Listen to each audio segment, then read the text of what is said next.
This is News 12 Law Call. Hi there. You've probably seen some national commercials asking you to call a 1-800 number if you've been hurt with some dangerous products. We're going to explain mass tort law with attorneys Vic and Chase Hawk from the Hawk Law Group. First of all, gentlemen, how are you this evening? We're doing great.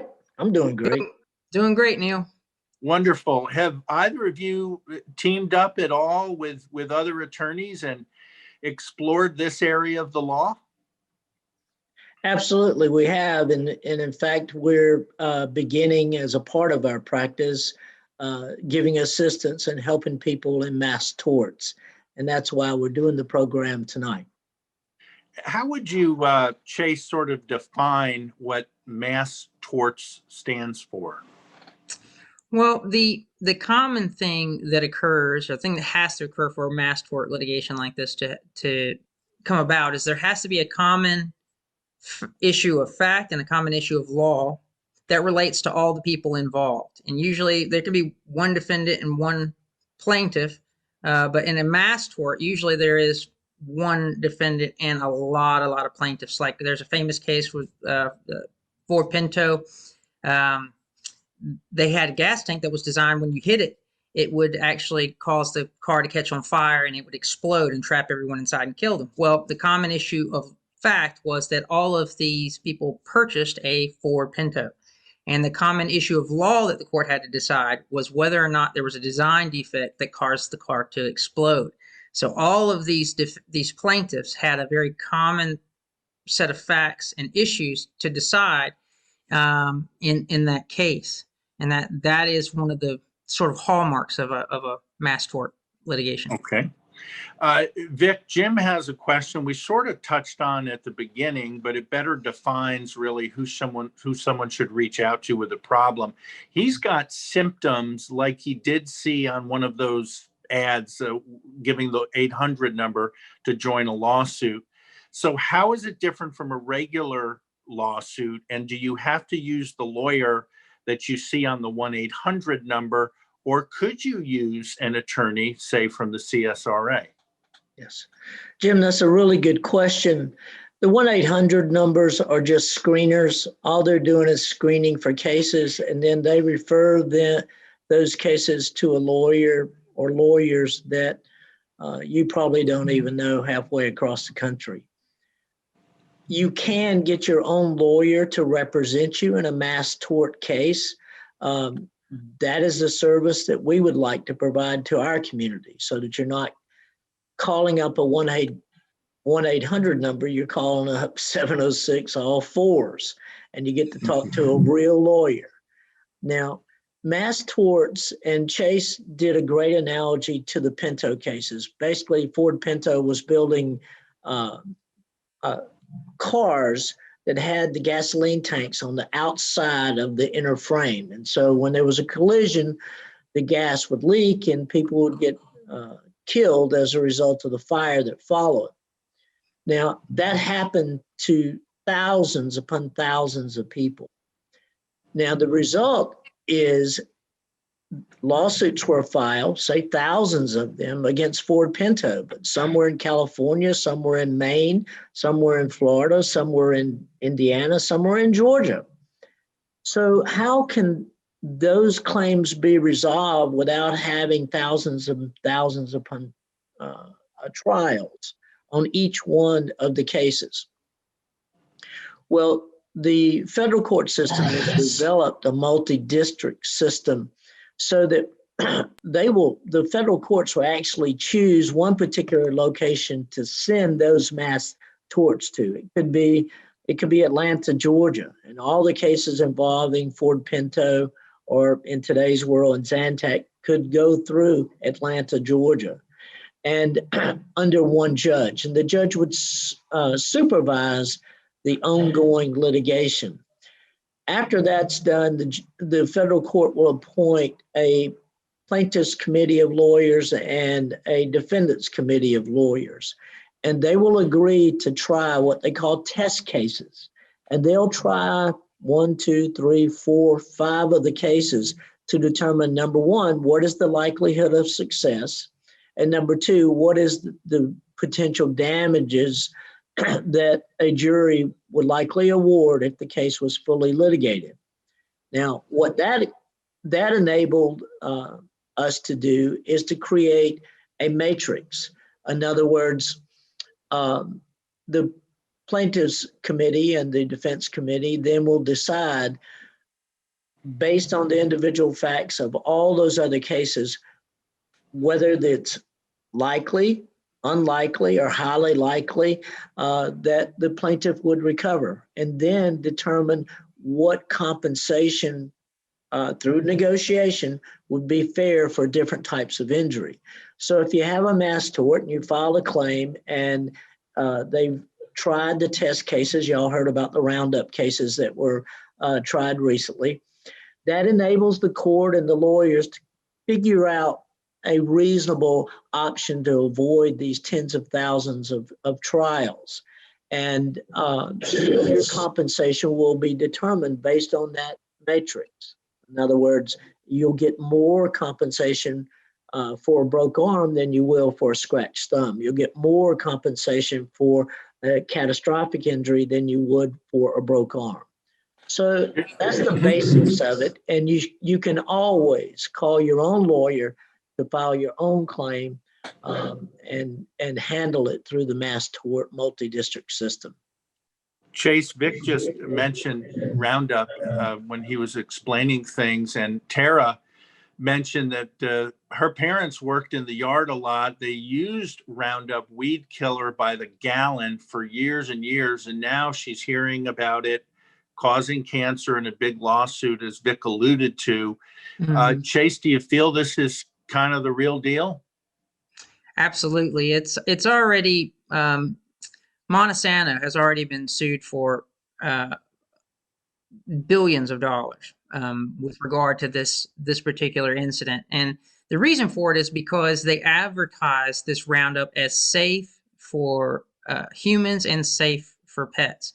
And people are developing all different types of cancers after being around and using this. People that are gardeners, people that work and maintain yards. They read on the side of the bottle that it was safe for them, and they trusted that, and now they're developing cancer. And that is a real lawsuit. If you have any sort of incident like this where your family has developed cancer, they don't have cancer in their genetic sort of history, their parents don't have, issues with it, this is something you need to go talk to a lawyer about sooner rather than later, because every single case has to still get past the statute of limitations. It's different in every state. And Georgia is 2 years. South Carolina is going to be 3 years. And if you or a family member have developed cancer and you suspect it might have to do something with this Roundup, then you need to go talk to a lawyer. They're going to know sort of what types of cancer qualify, or what has been proven already in the cases that have already gone through the court systems to actually be related to the Roundup. And they're going to be able to steer you in the right direction and protect you if you have one of these claims. After a short break, Chase and Vic, we're going to look at the money split. Do plaintiffs get an equal share? Does it matter how much you get hurt? How do the lawyers get paid? Please stick around. You're watching News 12 Law Call Mass Torts.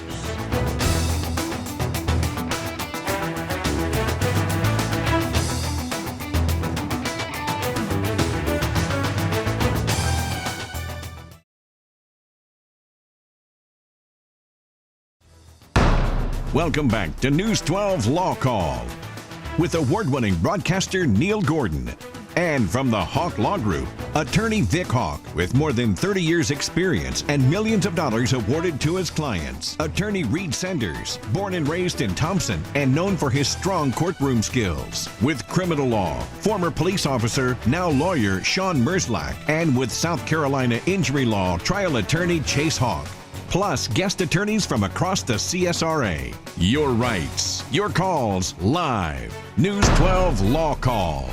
Hi there, and welcome back to News 12 Zoom edition of Law Call. We're very pleased to be welcomed by the father and son duo from the Hawk Law Group, Vic and Chase Hawk. And gentlemen, how are you? Doing great. Doing good.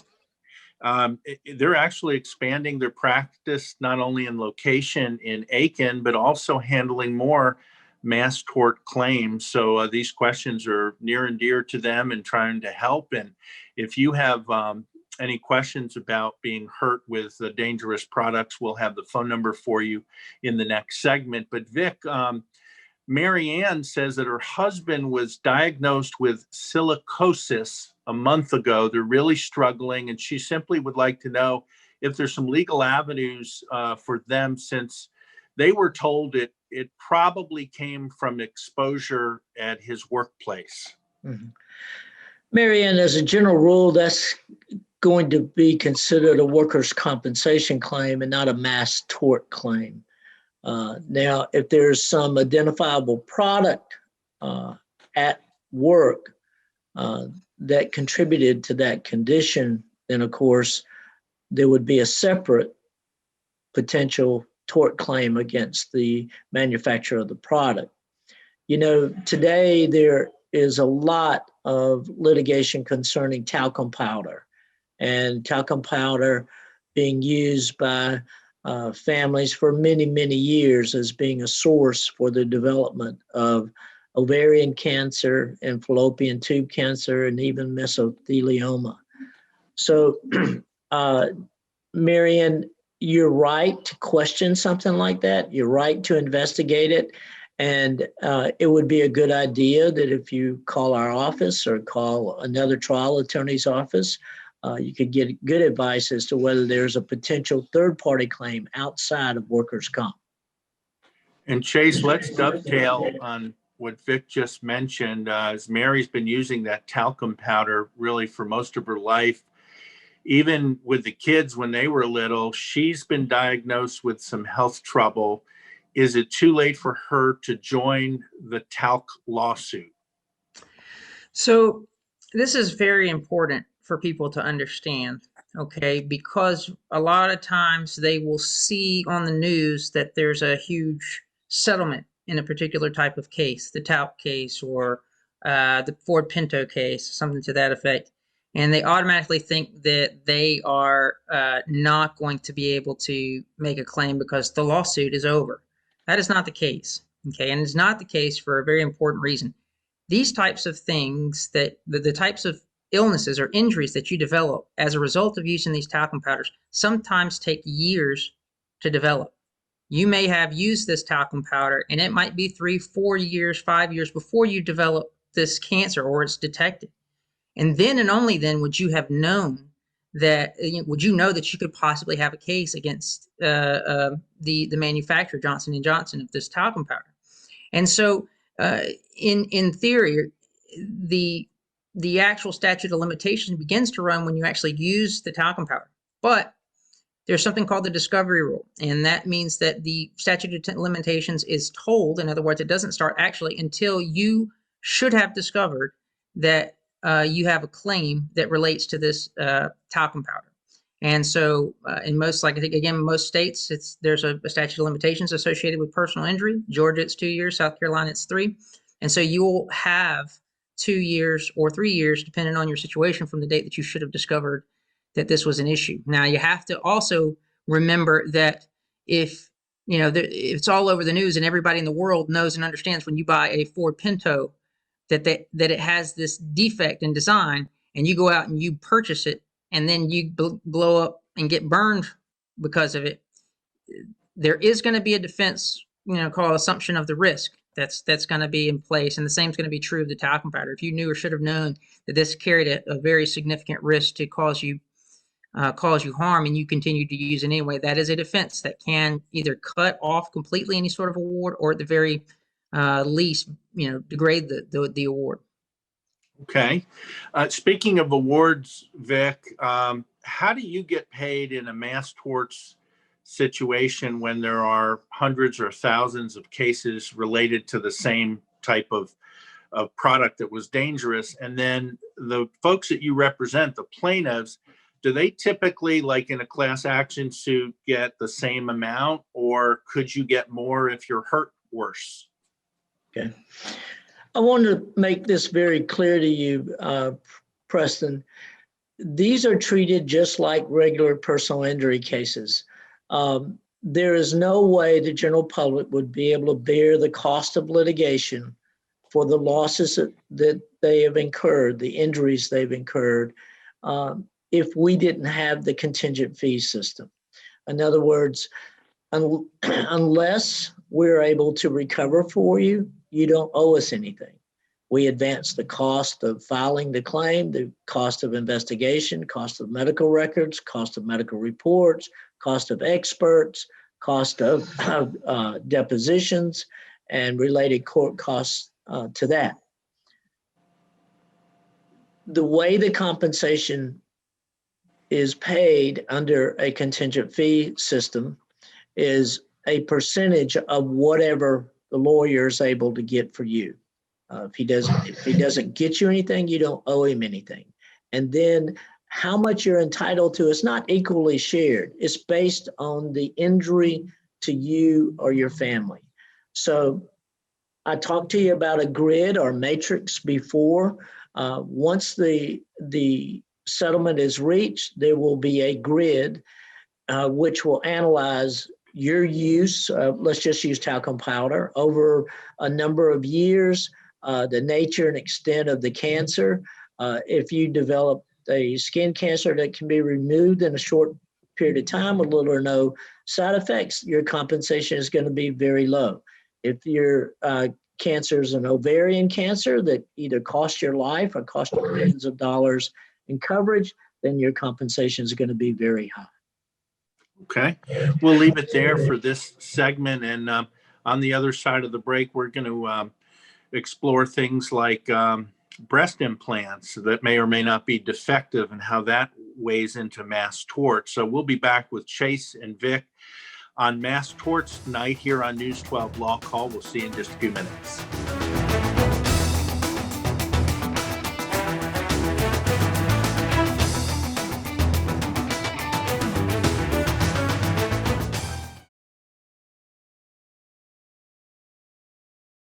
We're exploring mass torts here on this edition of News 12 Law Call. Welcome back. I'm Neil Gordon. Very pleased to see my old friends Vic Hawk and Chase Hawk from the Hawk Law Group as they begin to explore this as part of their decades-long practice. We should also tell you the way to get in touch with them if you have some questions related to being hurt by these dangerous products. Just dial all fours with the 706 area code. You can also go online to hawklawgroup.com and set up an appointment that way. And we want to end our program with a couple of questions in relation to implants, so some medical product issues. And Billy says that his mom, Chase, Billy says that his mom has been in extreme pain for weeks as she's getting ready to have surgery to replace a hip implant that just didn't take. The doctor acts like it's the implant's fault. Billy doesn't know really who to believe. Either way, his mom is the victim, and should Billy come in and see an attorney? Well, you know what my answer is going to be. Anybody that watches this show knows what my answer is going to be, and that's yes, you need to go see an attorney because they are going to be able to direct you in the right direction here and for free. Okay, most people hear, that you've got a lawyer, you're hiring a lawyer, they automatically think it's going to cost them, out of the nose, and that is just not the case. And specifically with mass torts and personal injury cases, attorneys will see you and do a consultation absolutely for free. They'll work on the case entirely for free throughout the case and only get paid by the person that you were attempting to sue. That is where the money comes from. It doesn't come from you ever. And so if there is an implant issue, the attorney is going to be able, especially one that deals in mass tort, is going to be able to use their contacts in order to look to see if that particular implant has a recall, has an issue, has lawsuits associated with it. The implants usually will have all kinds of brochures and advertisements about what it's supposed to do. It'll have a particular type of name, serial numbers, and the attorneys are going to be able to track down whether this particular type of implant has caused issues for other people, and determine whether or not, the doctors may be trying to hide the fact he didn't do a good job, or if you do have a mass tort type situation. Sounds good. So another implant, a defective implant claim, Vic. This one comes from James. Simple question is, can he file a defective implant claim if a family member is now deceased? And if he can, what documentation would you recommend that he needs to bring in and provide? James, you can definitely file the claim. It's a wrongful death claim in the event that the defective product caused the death. The claim's no different than any others because of the death. You will have to gather all the medical records and documentation to support the claim. It'll be evaluated.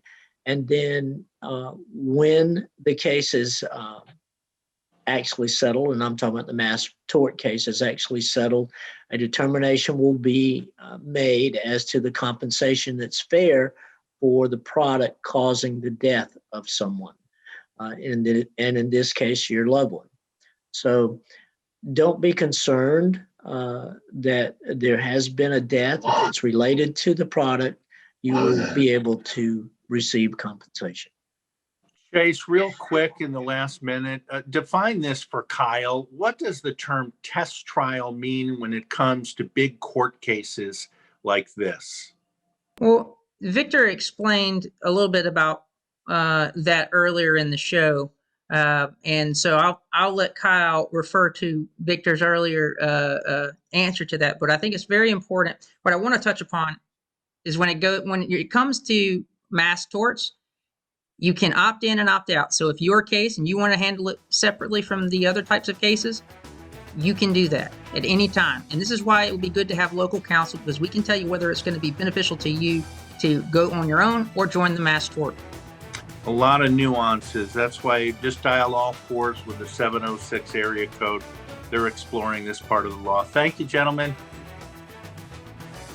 Thank y'all for staying with us.